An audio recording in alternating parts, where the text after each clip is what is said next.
Hello guys, welcome back to your YouTube channel SKM study. और मैं हूं आपका एजुकेटर शिवम मिश्रा। और सर यहाँ पर आज क्या लेकर आए हैं, आपका सबसे पहला मन में प्रश्न होगा। तो मैं आपको बता दूं, आज मैं लेकर आया हूं आप सभी के लिए बहादुर कहानी का सारांश। मैंने कल आपको पंचलाइट कहानी का सारांश बताया था और आज मैं बहादुर कहानी का सारांश बता रहा हूँ, जो कि आपके लिए डेडिकेटेड 22 फरवरी के लिए है, जो आपका हिंदी का पेपर है।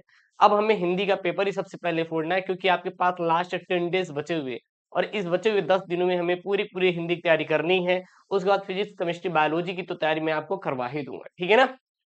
तो आज हमारा क्या है भैया, बहादुर कहानी का सारांश।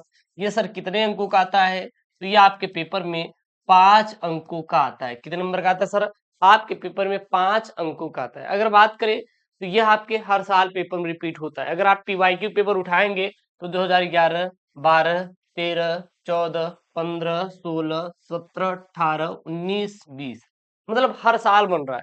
20 के आगे भी करो यार, 22 और 23, मतलब हर साल आपके रिपीटेड है। आप कहेंगे सर ये 10, ये मतलब सन 2012-13 में तो हिंदी रहती थी। हिंदी आपकी खत्म होने वाली चीज नहीं है, हिंदी हमेशा आपको पढ़ाई जाएगी। तो ये बहादुर कहानी का सारांश भाई इस दिन के लिए, जो आपका हिंदी का 22 फरवरी को पेपर है ना, उसके लिए है। वो जो 22 फरवरी को हिंदी का पेपर है क्लास 12th वालों, उसके लिए है। और जितने यूपी बोर्ड वाले छात्र हैं, एक बार वीडियो को देखकर सभी दोस्तों के साथ वीडियो को शेयर कर देंगे। एकदम कहानी को सुनकर हम लोग याद करेंगे बहुत ही सिंपल तरीके से, बिल्कुल दिमाग में कोई लोड वोड नहीं देना है, ठीक है ना। देखिएगा, बहादुर की कहानी। अमरकांत जी द्वारा लिखित बहादुर एक मध्यम वर्गीय परिवार में नौकर द्वारा परिवारजनों द्वारा किए गए कट व्यवहार की कहानी है। यानी कि बहादुर कहानी की लेखक कौन है, तो अमरकांत जी हैं। कौन है भैया, अमरकांत जी हैं। किसके, बहादुर कहानी के लेखक। और इसमें ये बोल रहा है कि बहादुर एक मध्यम वर्गीय परिवार में, यानी जो बहादुर कहानी है इसमें एक मध्यम वर्गीय परिवार है और उसके द्वारा नौकर के साथ, किसके साथ, नौकर के साथ परिवारजनों द्वारा किए गए अति कटु व्यवहार की कहानी है। मतलब कि जो बहादुर कहानी है इसमें एक मध्यम वर्गीय परिवार है और मध्यम वर्गीय परिवार एक नौकर को नौकरी के तौर पर रखते हैं और फिर उसके साथ क्या करते हैं, मारपीट, गाली गलौज और गलत व्यवहार उसके साथ करते हैं। इस पर आधारित एक कहानी है, जिसमें यानी कि इस कहानी में लेखक ने स्वयं को कहानी का पात्र बनाते हुए कहानी की आत्मकथात्मक रूप में रचना की है। यानी कि ये जो कहानी है इसमें कहानी में कहानीकार स्वयं को अपना पात्र बना दिया, मतलब खुद इसमें पात्र बन गया है कि हाँ ये मेरे साथ हुआ है इस कहानी में, और मैं एक मध्यम परिवार फैमिली से हूँ, और जो मेरी पत्नी है वो मतलब कि गई अपने मायके और वहां पर देखी कि उनके यहाँ नौकर चाकर लगे थे। तो इनकी पत्नी निर्मला सोची, कौन, अमरकांत की पत्नी निर्मला सोची कि क्यों ना हम भी नौकर रखें। तो ये क्या करते हैं, बहादुर को नौकरी पर रख लेते हैं। पहले तो बहादुर के साथ ये लोग बहुत अच्छा व्यवहार करते हैं, ठीक है ना, लेकिन धीरे धीरे बाद में बहादुर के साथ मारपीट, गाली गलौज इत्यादि चीजें करना आरंभ कर देते हैं। और फिर वो बहादुर घर छोड़ के भाग जाता है और फिर ये लोग क्या करते हैं, पछताते हैं। लेकिन वही कहानी बोली गई है ना, अब पछताए होते क्या जब चिड़िया चुग गई खेत। यानी कि अब पछताने से कोई नहीं, मतलब जब चिड़िया चुग चुकी थी खेत। तो यहाँ पे है, अपने से संपन्न रिश्तेदारों के घर नौकर द्वारा जुटाई गई सुविधा और शान को देखकर लेखक की पत्नी कौन, निर्मला भी एक नौकर रखना चाहती हैं। बहादुर नेपाल का 12 से 13 साल का क्या है, एक छोटा लड़का है जो कि नाबालिग है। यानी कि जो लेखक की पत्नी है निर्मला, यह अपने रिश्तेदारों के यहाँ देखती हैं कि वो लोग नौकर चाकर रखते हैं। अब इनके मन में भी आता है कि मैं भी एक नौकर रखूंगी।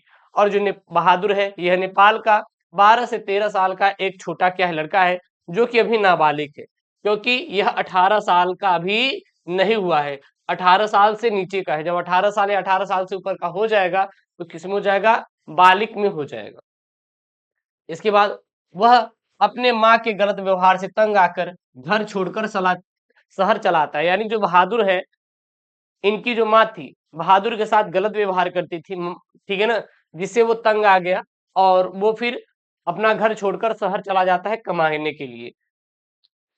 निर्मला के परिवार में नौकर के रूप में रख लिया जाता है। यानी कि जो निर्मला का परिवार है, अमरकांत की पत्नी निर्मला जी, नौकर रखना चाहती हैं। तो बहादुर जब वो शहर में आया तो शहर में मिलते हैं निर्मला जी और वो कहते हैं काम करो, चल मेरा भाई तू नौकरी कर, ठीक है ना। उसके बाद निर्मला और उसका परिवार बहादुर के प्रति पहले तो अच्छा व्यवहार करते हैं, परंतु बाद में धीरे धीरे उसके साथ क्या करते भाई, कठोरता बरतने लगते हैं और उससे घर का सारा काम करवाते हैं। इसके साथ ही उसे गाली गलौज और उससे मारपीट करते थे और झूठी चोरी का इल्जाम लगाकर उसे अपमानित भी किया जाता था और मारा पीटा जाता था। मतलब कि जो बहादुर था, इससे निर्मला के घर वाले और निर्मला जी घर का सारा काम करवाते थे। भाई साहब भैंस और गाय और घर का सफाई, उसका गोबर सब कुछ करवा देते थे, मतलब एक तरफ से कुछ छूटता उड़ता नहीं था, ठीक है ना। और इसके साथ साथ मारते भी थे, अरे गाय का पूरा दूध पी गया, हाँ, तो वही हाल है यहाँ पे, मारा पीटा जाता था, इनने और चोरी कर लिया, हाँ, और उसे अपमानित भी किया जाता था और मारा पीटा भी जाता था, ठीक है ना। फिर अंततः मतलब लास्ट में बहादुर घर छोड़कर चला गया। और फिर जब भाई साहब किसी को अपमानित करेंगे, आप मारे पीटेंगे, तो आपके साथ वो कितने दिन तक रहेगा, 1 दिन 2 दिन 4 दिन 5 दिन, सबका अपना अपना स्वाभिमान भी होता है यार, कि मतलब आप उसको मार रहे हो और वो आपके पीछे वो भाग रहा है, ऐसे नहीं होता ना, वो छोड़ के भाग जाएगा ठीक है ना। उसके बाद अब परिवार के सभी सदस्य उसे ढूंढते हैं क्योंकि बहादुर छोड़कर भाग गया था घर, क्योंकि उसके बिना कोई काम नहीं होता था। देखिए बहादुर जो था वो घर का सारा काम करता था, अब काम भी करवा रहे हैं, गाली भी दे रहे हैं, मारपीट भी रहे हैं, इसलिए बहादुर घर छोड़कर क्या हो गया, भाग गया, ठीक है ना। अब घर का कोई काम नहीं हो पाता था क्योंकि बहादुर जा चुका था, क्योंकि और साथ ही साथ घर के सभी लोग आराम के आदी हो चुके हैं और बहादुर की उपयोगिता देखकर सभी अब अपना कार्य, घरेलू कार्य करने से घबराते हैं। यानी कि यहाँ पे अनुपयोगिता रहेगा, अनुपयोगिता रहेगा, मतलब जब बहादुर यहाँ पे अब है ही नहीं है, ठीक है ना, है ही नहीं है, अब इनको अपना घर का सारा काम करना पड़ता था और जिसकी वजह से क्या करते थे, बहुत घबराते थे, अरे यार कौन इतना काम करे। और जब बहादुर के साथ आप अच्छा व्यवहार करते तो वो रहता, काम ना करना पड़ता, लेकिन वही है ना, जिसको बहुत ज्यादा प्रॉफिट मिलता है तो फिर आधा पगला जाता है। बहादुर के घर छोड़ जाने के बाद सभी पश्चाताप करते हैं और अब अच्छा व्यवहार करने को सोचते हैं, परंतु एक कविता कही गई है, अब पछताए होत क्या जब चिड़िया चुग गई खेत, अर्थात अब पछताने से कोई लाभ नहीं, क्योंकि बहादुर घर छोड़कर जा चुका था। अतः बहादुर में सहनशीलता और स्वाभिमान की भावना कूट कूट कर भरी हुई है और उसके इसी चरित्र के कारण यह कहानी हमें क्या है, बहुत ही प्रिय है। और ये रहा आपका क्या, बहादुर कहानी का भाई साहब सारांश। अब हम बात कर लेते हैं सर इसका पीडीएफ, तो मैं इसका पीडीएफ आपको टेलीग्राम चैनल है एसकेएम स्टडी पर आपको मैं भेज दूंगा। एसकेएम स्टडी टेलीग्राम चैनल का जो लिंक है वो मैं डिस्क्रिप्शन बॉक्स के अंदर दे दिया हूं, जाकर ज्वाइन करिए, वहां से आप इसका पीडीएफ डाउनलोड कर सकते हैं बिल्कुल फ्री में, आपको 1 रुपया नहीं देना है।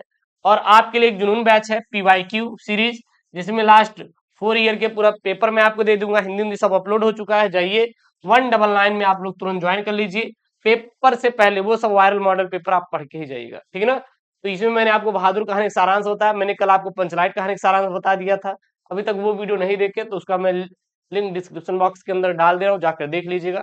कोई कहीं से दिक्कत हो रही है तो बिल्कुल आप कमेंट बॉक्स में मेंशन कर दीजिए। मिलते हैं नेक्स्ट वीडियो में, दोस्तों थैंक यू, जय Hind, take care, bye bye.